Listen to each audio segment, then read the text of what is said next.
Yeah. Good morning, Dr. Anil. Welcome to our online session for Histopathology Outreach Program for All, or Hope for All. Thank you for joining us. I know it's already so early in the morning, like 5 o'clock at your time zone. So thank you for taking your time. Sure, no problem. Should we get started? Yeah. Let me introduce you. So Dr. Anil Parwani is a professor of pathology at Biomedical Informatics and at Ohio State University. He is the editor-in-chief of Diagnostic Pathology and co-editor of the Journal of Pathology Informatics. He is one of the pioneers of digital pathology, and if I'm not wrong, he was the first pathologist to sign out the pathology case via digital pathology. I guess it was in 2018. And thank you very much, Dr. Anil Parwani, and also very thank you to Dr. Dr. Zara for arranging this session with Dr. Anil Parwani. So we may begin the session. Okay, excellent. So I will get started. So I'm going to share my screen. Yeah.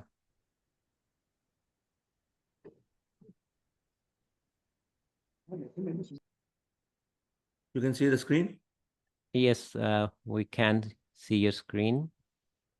Okay, let's start the slideshow.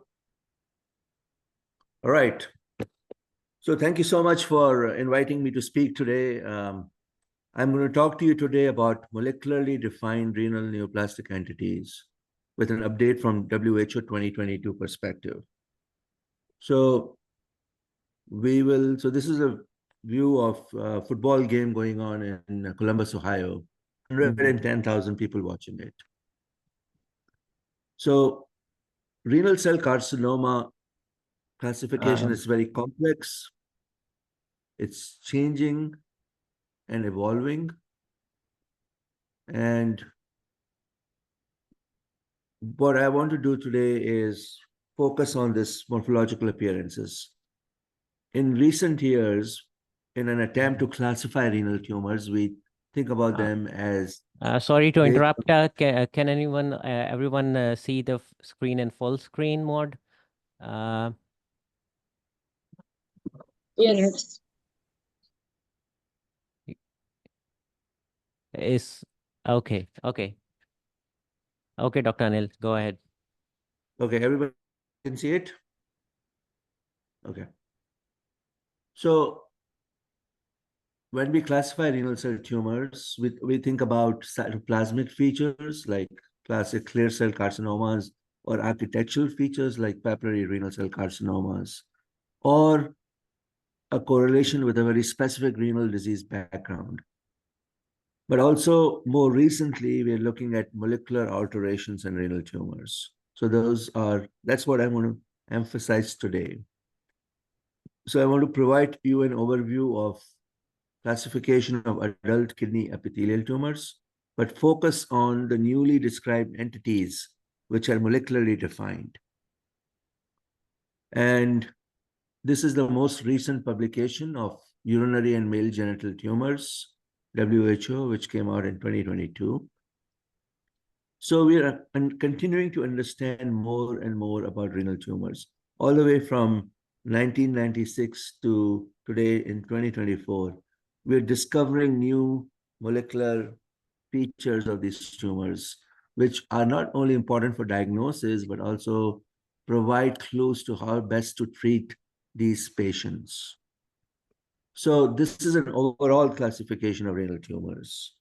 And we have the clear cell tumors, we have the papillary tumors, oncocytic tumors, collecting duct tumors, metanephric tumors, and this classification of other renal tumors, which are not exactly fit any of these categories. Some of these tumors are now in the molecularly defined renal cell carcinomas. So today, we are going to focus on the molecularly defined renal carcinomas. So These are the new category of molecularly defined epithelial renal tumors. Some of those we already knew before, but today we're going to learn about 7 tumors. TFEB tumors, ELOC tumors, FH-deficient tumors, SDH tumors, ALK, and SMARCB1. So we'll focus only on these tumors. So just understand how they fit into the overall classification scheme. So again, the ones that we are now able to classify more recently are the TFEB, SMARCB1, ALK, and ELOC. And we will spend time on each one of these. And we're going to use case-based format. Okay? So again, remember, renal tumors can be pink, can be clear cell, or blue. But overarching to these are tumors that are molecularly defined. And that's what we're focusing on today. So let's start with our first case. This is a 48-year-old male who presented for evaluation of a left renal mass, which was in the left lower pole. It was 1.6 centimeters, well circumscribed tumor. So this is the low power view of the tumor. The neoplastic cells have a clear, very voluminous cytoplasm and shows acinar and focal papillary architecture.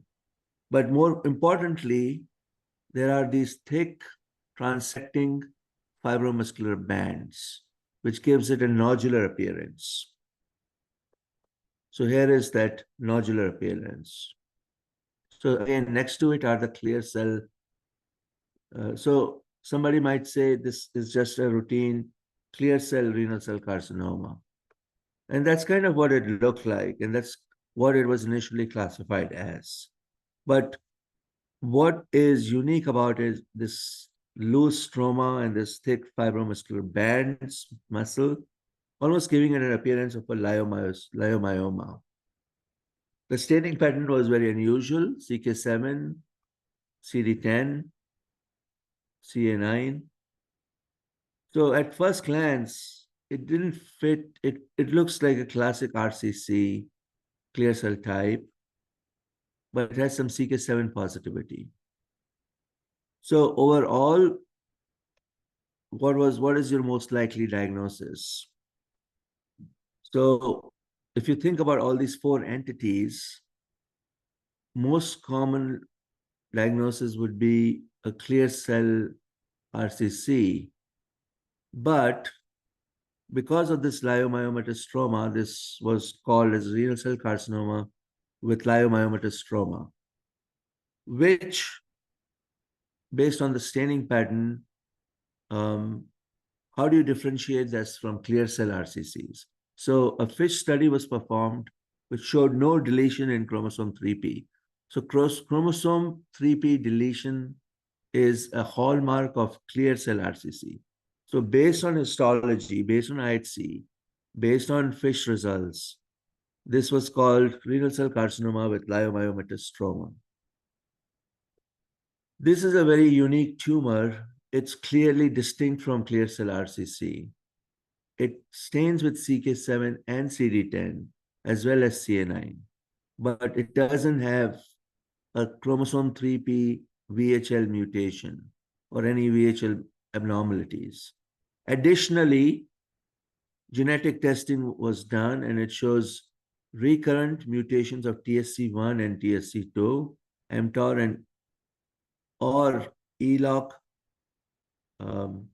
mutations, which is consistent with this being called ELOC-mutated RCC. So this is a newly recognized tumor. It looks like clear cell RCC. People have probably misclassified this as a clear cell RCC. But again, it has these thick fibromuscular bands. It has gene mutations at HU21, which code for elongin C. Neoplastic cells are clear, voluminous cytoplasm.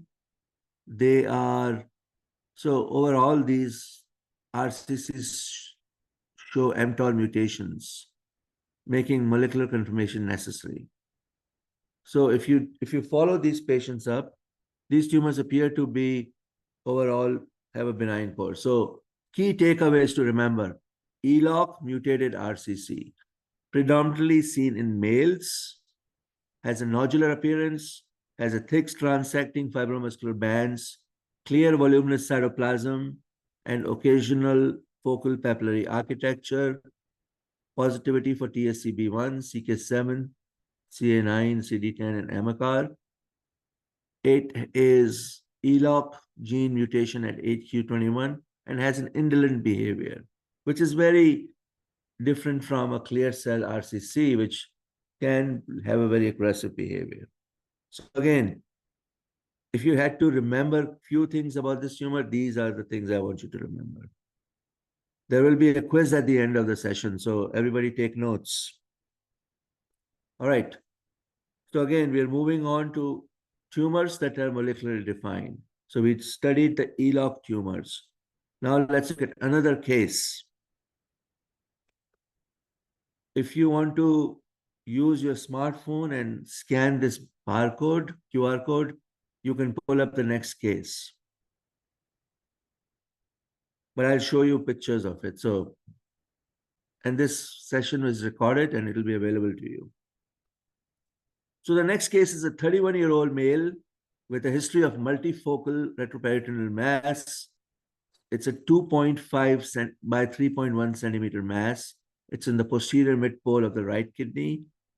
And this is what the tumor looks like.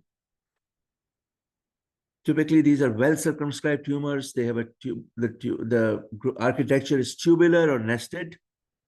Tumor cells are cuboidal to oval in shape, are smooth nuclei, diffuse chromatin, and lack a nucleoli. So this is what you can see. You can see occasional mast cells in these, and the tumor is pink, pale eosinophilic cytoplasm because of enlarged mitochondria. And again, has a nested growth pattern, has a cystic growth pattern, and so on. The key thing to see in these tumors is this flocculent cytoplasmic inclusion and or vacuoles. This tumor is PAX8 positive, confirming it's renal cell.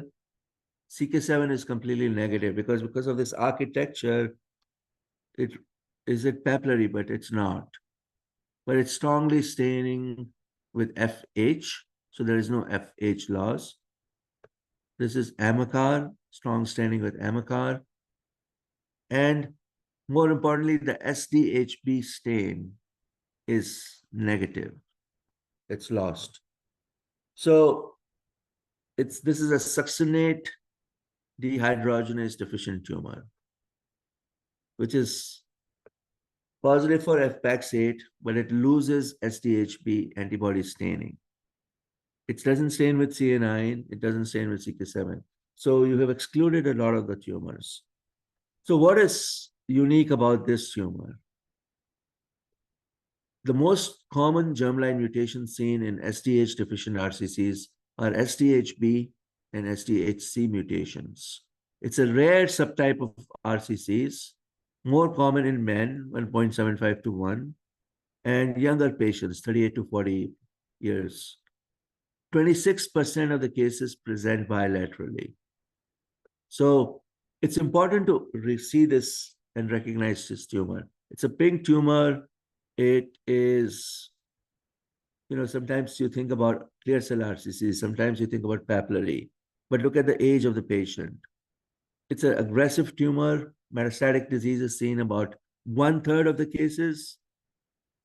The important thing is if you make the diagnosis as a pathologist, the immediate relatives should be screened for SDH-deficient tumors, which include paragangliomas, GIST, pheochromocytomas, and the RCCs. So again, I want you to understand a few things about this tumor. Most commonly seen in young adults, incidentally detected, solid or cystic growth pattern, eosinophilic flocculent cytoplasm, intracytoplasmic vacuolations, and inclusions. positive FH, but negative SDHB, CD117, and CK7. Because when you think about a pink tumor like this, you might think this is a chromophobe tumor. Germline mutations in SDH are most common is SDHP, and it can have a favorable prognosis if detected early, and so on. So again, pink tumor, but now is molecularly defined. All right, let's keep going. So we have 3 more tumors that I'm going to show you. So the third one is a case is a male in his 70s, so older patient, renal mass, 6.75 mass, tan gray necrotic tumor. So this is what it looks like. So very well circumscribed, pink tumor, cords, nests, tubular and glandular features, pleomorphic tumor cells, enlarged nuclei. If you look at the chromatin pattern, it's very vesicular, very prominent nucleoli, and rhabdoid features, right? So you can see rhabdoid features in these tumors. So again, pink tumor, it's staining with PAX8. You can see the pleomorphism of the nuclei. So it's a PAX8 positive renal cell tumor. It's pink, but the key stain is that it doesn't stain with INI1. So all these large cells in the background are not staining, it are negative. So this is a, again, IHC profile, negative for all these stains, CK20, IN1, but positive for TFE3, PAX8, CA9, and so on. So overall, this is a SMARCB1-deficient RCC or INI1-deficient RCC. So what is this? Just like the SDHB tumor, this is very rare, aggressive form of medullary cancer. It can present in patients with sickle cell trait and arises due to hypoxia in the medulla, often on the right side with fluid buildup in the kidneys. And patients will present with hematuria, flank pain, weight loss. So very somewhat different, not a classic RCC presentation, often metastasized by the time of diagnosis. So very aggressive tumor. Prognosis is up to 1 year after diagnosis. Physical mass presents as a rubbery gray tumor. So if you see a tumor which is originating in the medulla, extending into the calyces, may have a lot of necrosis, think about INI or SMARCB1 tumor. It's when the loss of INI occurs, that's linked to down regulation of P16 and upregulation of cyclin D1, which is why the tumor is just continuing to progress through the cell cycle. And there are also hypoxia-induced factor and VHL abnormalities. And in some cases, that's why we think about RCC clear cell type, but it's very unique and very different genetically. So what are our key takeaways for SMARCB1 deficient RCCs? Young patients associated with sickle cell trait can have variable growth patterns, may have a myxoid desmoplastic stroma, and it's negative for SMARCB1. This is because there is translocation or inactivation of SMARCB1, which is on 22q1123. Very aggressive tumor, very poor prognosis, but must be differentiated from RCC clear cell type. All right, so let's keep going. So we've covered several interesting molecularly defined tumors. So let's look at this one. This is a young patient, female in her 30s, and has a history of right flank pain, which is classic, right? When you think about kidney tumors, right flank pain. Has high blood pressure, has other diseases. It's a large tumor, 18.2 centimeters. It's very cystic. When we examined it in the gross room, it's a huge tumor. It's large and complex. When we examine it microscopically, the tumor cells are arranged in papillary and tubulocystic pattern. Pink tumor, but has classic macronucleoli with clear halos. So this is what the tumor looks like. So at low power, the tumor has papillary and tubulocystic growth pattern. At high power, you can see this papillary architecture. When I looked at it, I thought this is a papillary RCC. Very large amount of pink cytoplasm and prominent macronucleoli with hyalinized cores. So this is what the macronucleoli look like. So look at this, huge nucleoli, big, and there is some clearing around it. This one is more tubulocystic growth pattern. So overall, tumor cells are papillary and tubulocystic, pink tumor, lot of cytoplasm, macronucleoli, clear halos. PAX8 is positive, SDH is positive, but it's negative for CK7 and CA9, which excludes clear cell, excludes papillary. We think about young patient, it could be a translocation tumor, but the FISH for TFE3 gene is negative. So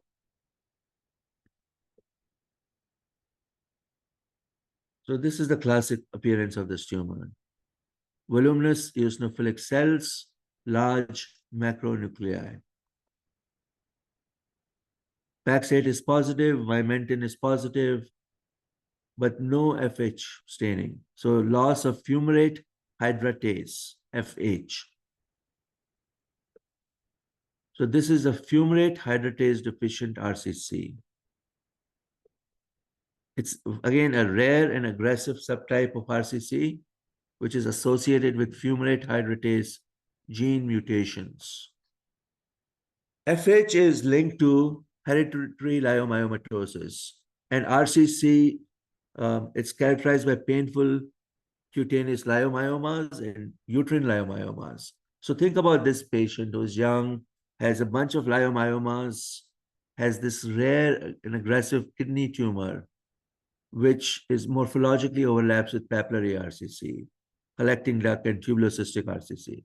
So when I see a young patient which appears to be a pink papillary looking RCC, I order the FH immunostain. You can also confirm it with molecular staining. GATA3 can also stain, interestingly, in these tumors. And prognosis, again, varies on the grade of the tumor, with high grade being highly aggressive, prone to metastatic disease, and having a very poor prognosis. But there are also low-grade FH-deficient RCCs, which look more oncocytic, almost like oncocytomas, and have a more favorable outcome. So it's important to recognize this tumor because this requires genetic counseling, testing for the patient's family. We don't have a really good understanding of what the best therapy might be for these patients, and research is continuing to go on. Clinical trials are going on to find the best therapeutic target for this tumor. So key things to remember again. It usually presents at an advanced stage with distant metastatic disease, prominent inclusion like nucleoli, positive 2SC, and negative FH staining. These patients have germline or somatic mutations in the FH gene, which is located on chromosome 1q43. And these tumors have a very aggressive behavior. So again, now you can see the spectrum of molecularly defined RCCs. Let's keep going. So the next case is case number 5. This is the gross appearance. So this is a 26-year-old, 14-week pregnant female with a 5.5 centimeter mass. So you can see here. So again, we have whole slide imaging available for this case. You can use your smartphone to scan this barcode, and you should see the image of this tumor on your smartphone. So let's keep going. So this is what the tumor looks like when you do when you take a histological review. The architecture is papillary, the cytoplasm is clear cell, and you have these psammoma bodies scattered throughout the tumor, psammoma bodies. So it has a papillary growth pattern, and you can see this large amount of cytoplasm. You can see classic psammoma bodies, clear cell cytoplasm, and papillary architecture. When you describe the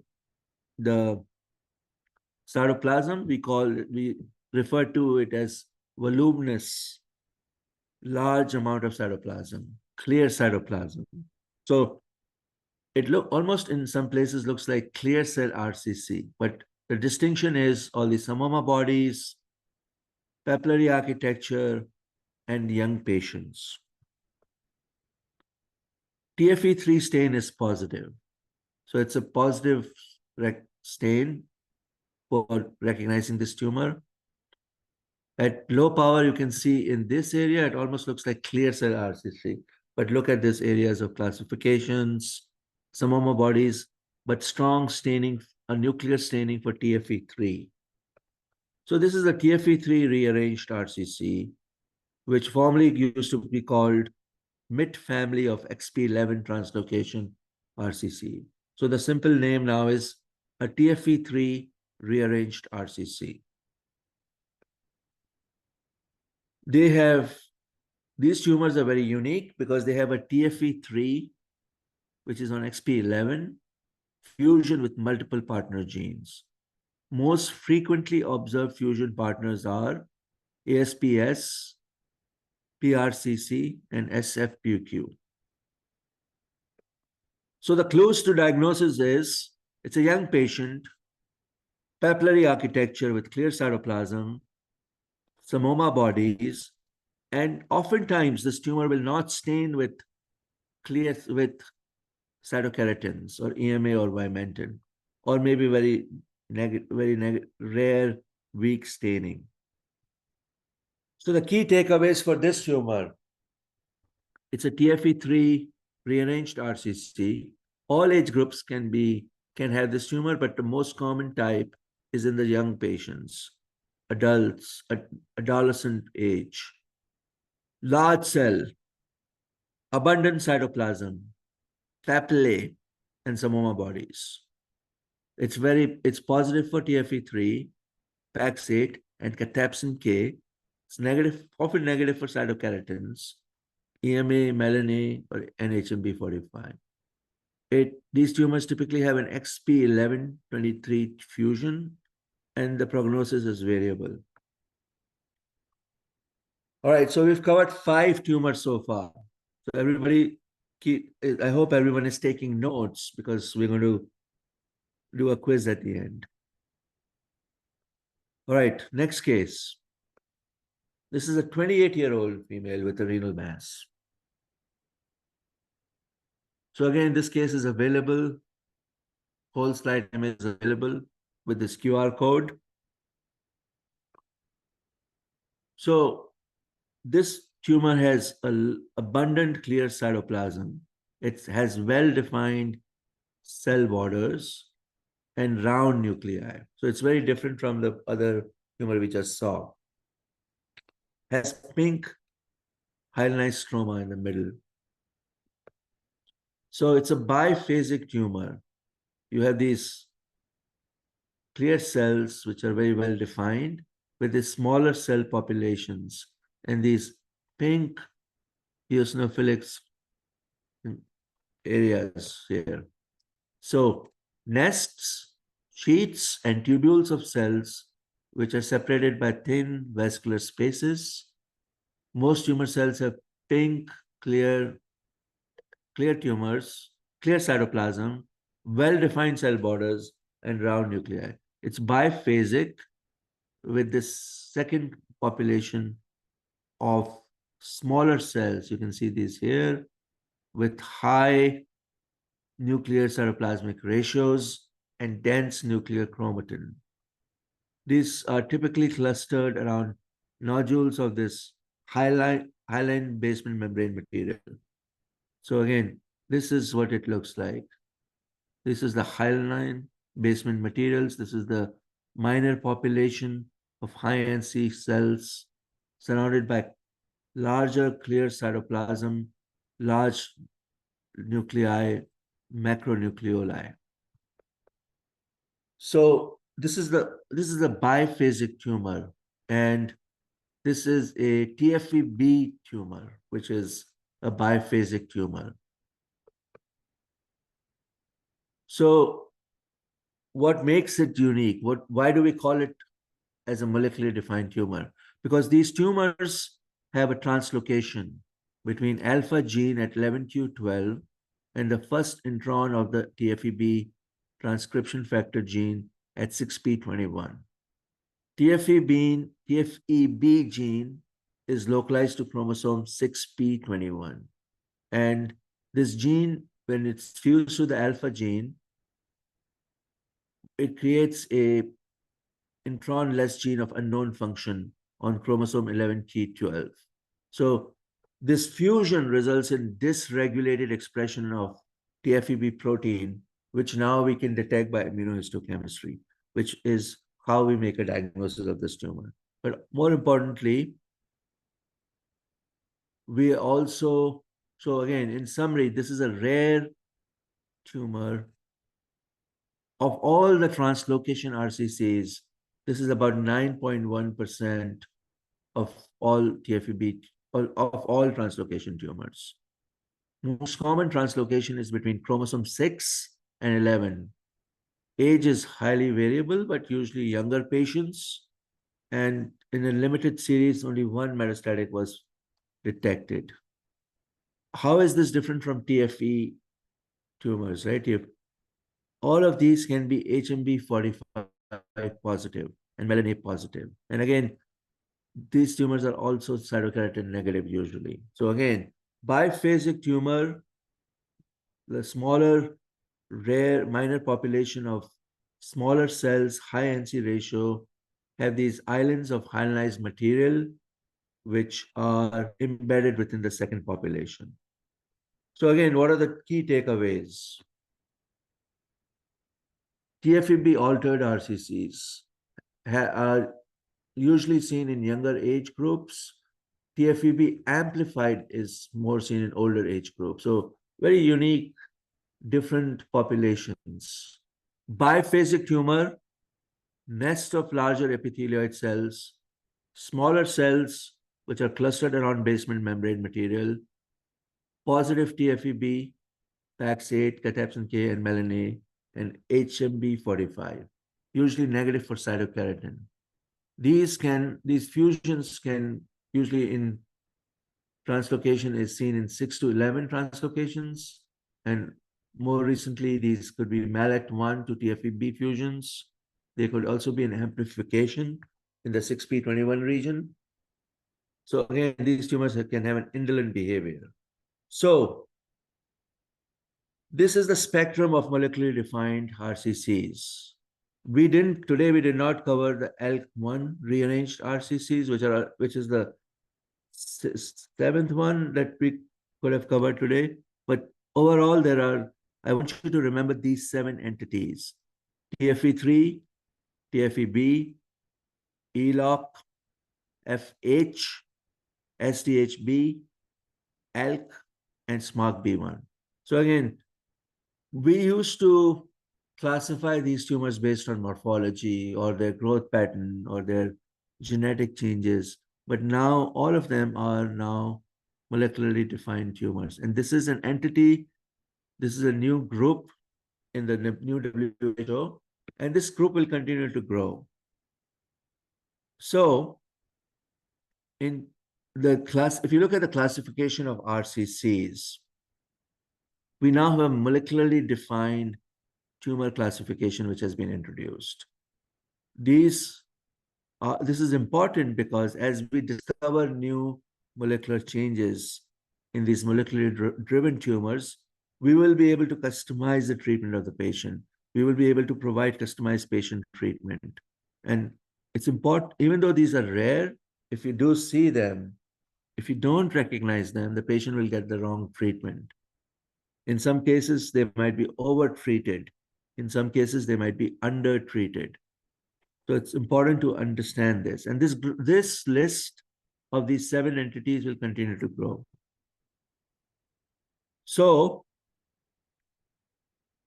let's talk about, so these new and emerging entities are being added to RCC classifications, either because they look unique histologically or they have changes in their molecular diagnosis. This spectrum will continue to grow. It's important to, again, recognize these tumors to get the best treatment for your patients. So let's look at some bonus cases now. These are your quiz cases. So let me pause here and see first if you have any questions so far, or if not, we can keep going. Yeah, so one of the questions is, how do we differentiate TFEB from picomas? So it's, again, very different tumor. Morphologically, TFEB is a biphasic tumor. Picomas are typically not. Also, even though they share staining with HMB45 or melanin A, there is this, the most important diagnostic will be an IHC for TFEB or doing molecular studies. Picomas also can look very different.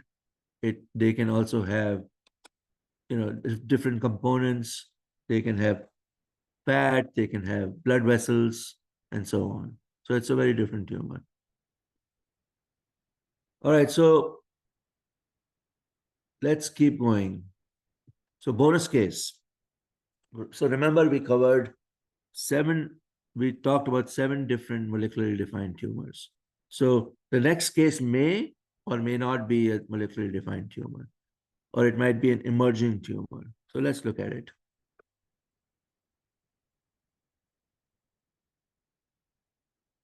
So this is a 64-year-old male patient incidentally found to have a right renal mass, history of gout, hypertension, high PSA. CT shows a 2.4 by 1.9 centimeter exophatic, slightly hyperdense septate cystic mass. It's in the interpolar region of the right kidney. There is some nodularity to it. So here you can see the tumor. Looks very cystic, very well confined. It's in the interpolar region and shows some peripheral thickening. So this is what the tumor looks like. So looks very cystic, almost looks like papillary RCC. If I should ask each one of you, you might say this is a papillary renal cell carcinoma. However, when you look at it at higher power, these are papillary fronds. Almost doesn't have a true fibrovascular core, but it has this fan-like appearance. The nuclei are round, smooth, uniform, and it's monolayered, right? So it looks very different from a papillary RCC. Some people might say, oh, this could be a papillary urothelial tumor, or it doesn't look like that either. So again, papillary architecture, monolayer, with papillary fronds, very broad fronds. In some areas, there is a lot of cystic background, and the cystic structures are lined by the same type of cells. Pink, blue nuclei, round uniform nuclei. Some areas have calcifications, very cystic tumor. There are some areas of necrosis. So what is your differential? It could be a papillary renal cell carcinoma. It could be an FH-deficient RCC. This could be a papillary oncocytoma, could be a papillary adenoma, or it could be a PRNRP, which is reverse polarity nuclear tumor. So IHC showed strong staining with PAX8, so it's a renal tumor. It's not a urothelial tumor. And CD117 is negative, which excludes oncocytomas, which excludes your classic chromophobes. It's strongly staining with CK7, which is what you see in papillary RCCs. It's staining with AMACAR, which is still compatible with papillary RCC. FH is positive, so it's not an FH-deficient tumor. Vimentin is weak, negative. But more importantly, the stain is positive. This is positive for GATA3. GATA3 is a marker that we use in bladder tumors, right? So, but it's also staining with PAX8. So if you have a tumor which looks like this, has PAX8 staining, has GATA3 staining, which you typically don't do. But if you don't know this entity, you will never do that stain.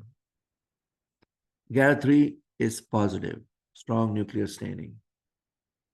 So when you do genetic testing, a KRAS exon 2 mutation is identified in this tumor.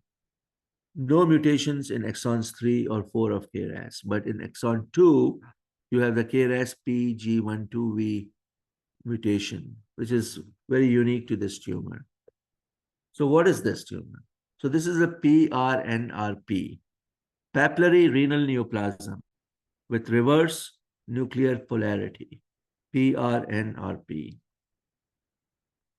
So when you see a tumor with papillary architecture, with or without tubulopapillary or tubular pattern, has monolayered tumor cells with abundant pink cytoplasm, nuclei which are polarized away from the basement membrane, and a low nuclear grade. So what do I mean by that? So nuclei with reverse polarity. So you can see that those nuclei, they are peripherally located. This is what we call reverse polarity. So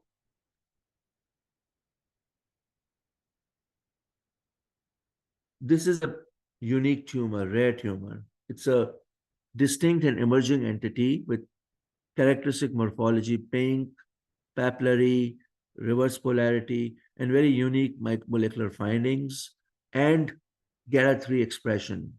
This is the only renal tumor with GATA3 expression and KRAS missense mutation.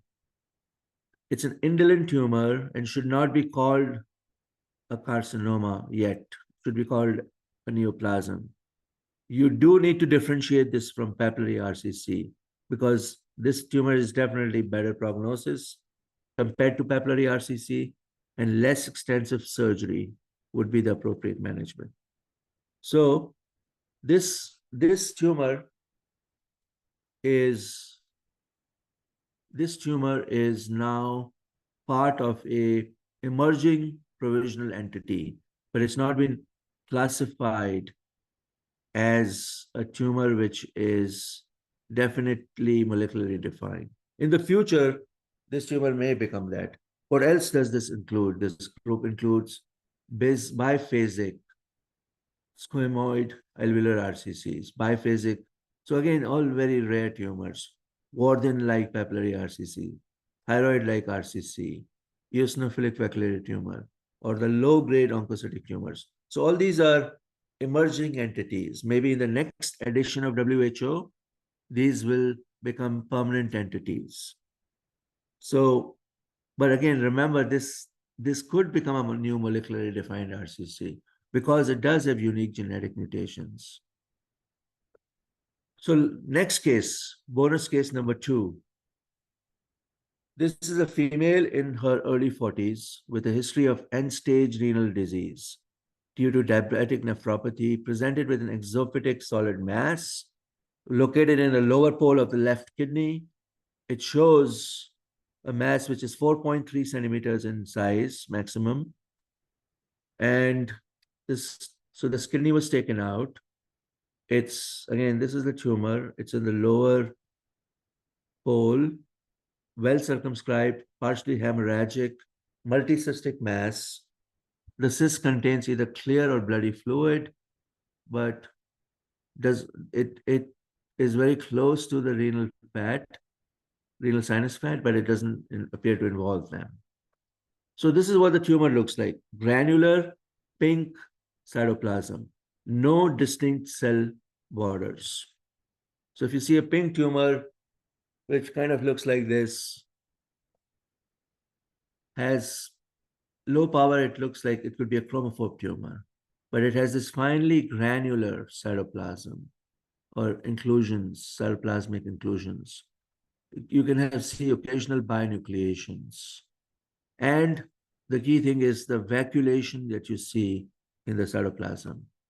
It can appear to be cystic or solid. So this is the solid and cystic appearance, right? But look at the cytoplasm, pink cytoplasm, granular cytoplasm, almost has halos. So if I saw this, I would say this looks like a chromophobe RCC. PAX8 is positive. CK7 is negative, right? So if CK7 is negative, you would say it's not a chromophobe. Chromophobe RCCs are CK7 positive. But more importantly, CK20 is positive. So this is one of the very rare kidney tumor, which is cytokeratin 20 positive. CD10 is positive. Sorry, I don't understand. If you look at the diagnosis, this is your differential: a translocation tumor, an oncocytoma, a chromophobe, a clear cell, or an eosinophilic solid and cystic RCC.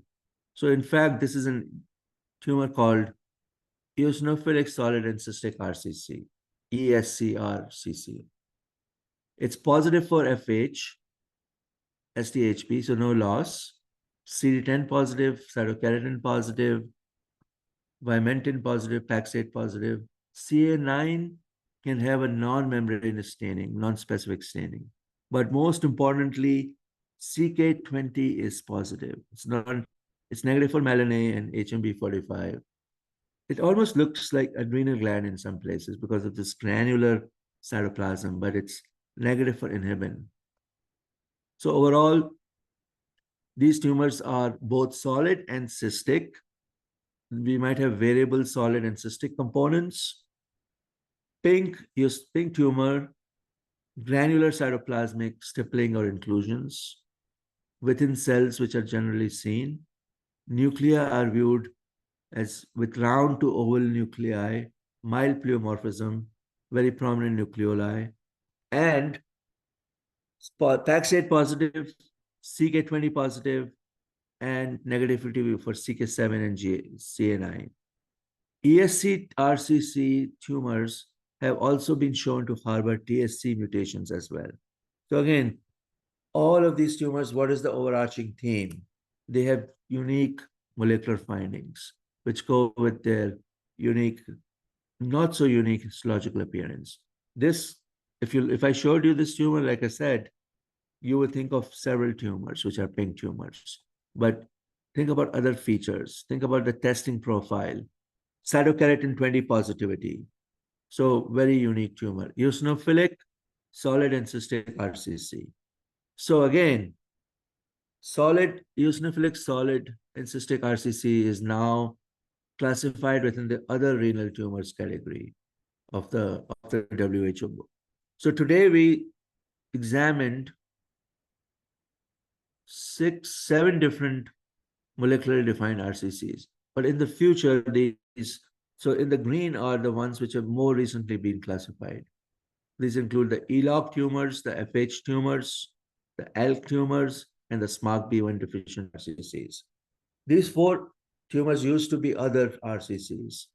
So as these classifications evolve, as we understand more and more about renal tumors, some of these other renal tumors will become molecularly defined RCCs in the future. And that's the direction generally where this is going. So when I was a resident, I used to know maybe 5 different renal cell tumors. But today, look at this classification schema. There are multiple RCCs. So with this, I want to thank you for your attention and your time. And let's open this up for questions now. So let's see in the chat line.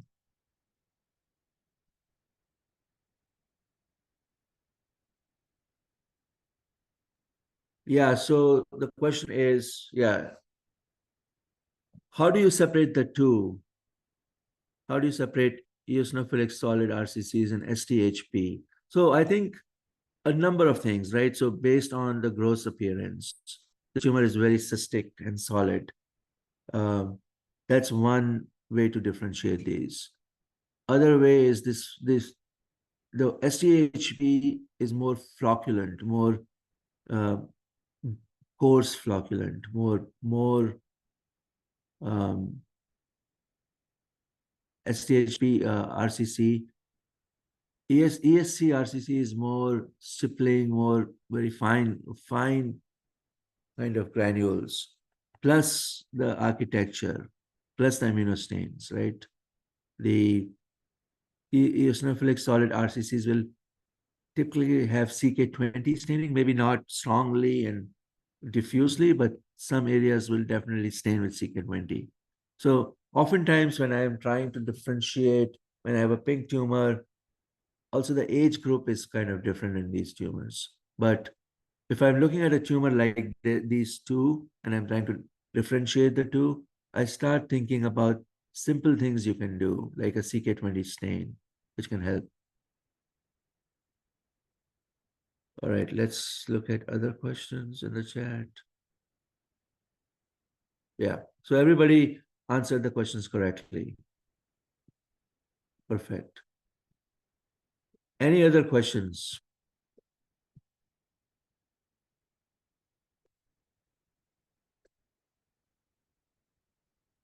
All right, so there's one. You mentioned exon T and PRNRP, especially were not specifically. It's more diagnostically.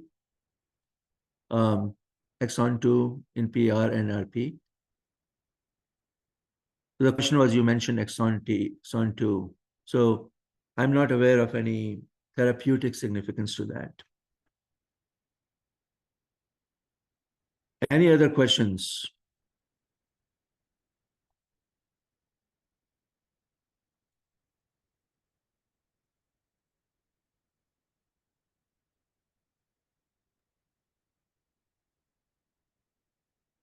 Seems like there are no more questions at this point in the chat box.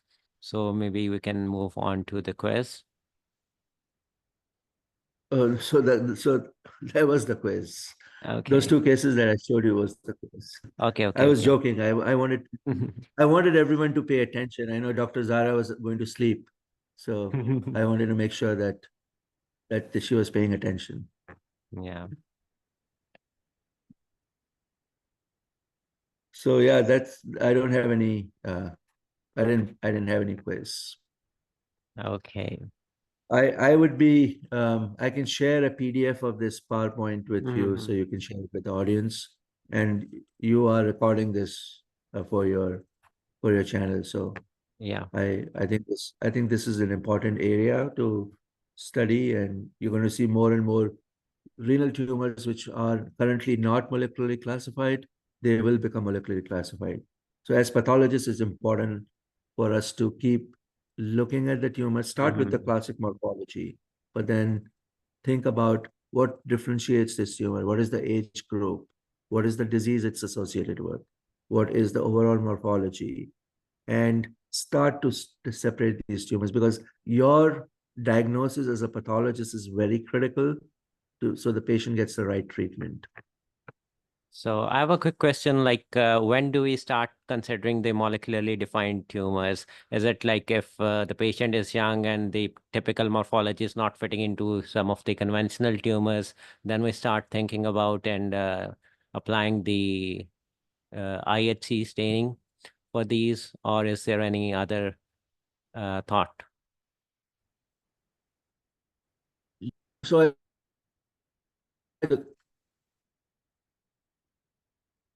large, if you are in the context of a young patient and you are trying to decide, is it a translocation tumor or not? Start looking for the morphological clues that I mentioned. Start with simple things to down to about 2 or you have a very good differential diagnosis to work off it. And then think about molecular assays if you can do it or not. So don't start with molecular assays. Start with good gross description, looking at the gross appearance. Start with the morphology. Morphology is often a clue. Sometimes you don't even need other additional assays and tests. Start with good morphology, create a good differential in your mind, and you should be at a point where it could be 2 or 3 different tumors, and then start working your way through it. So create this framework in your mind that I just described to you. Like think about these entities. Could it be one of those 7 entities, which are classic? But it could be a new tumor, which looks like an old tumor, right? It looks like a clear cell, but it's very unique. Today, we know many clear cell RCCs are not clear cell RCCs as we define them. They are clear cell papillary tumors. They are this succinate clear cells with leiomyomatous stroma or ELOC tumors. So it's a huge morphological spectrum. And molecularly defined tumors are across that spectrum. Okay, well, thank you very much, Dr. Parwani. It was an honor to host you as our guest speaker. Yeah, thank you very much. Thank you so much, everyone. Have a good afternoon and a good morning for me. Okay, bye-bye. Take care. Bye-bye. Thank you, sir. Thank you. Thank you, Dr. Lara. Mhm.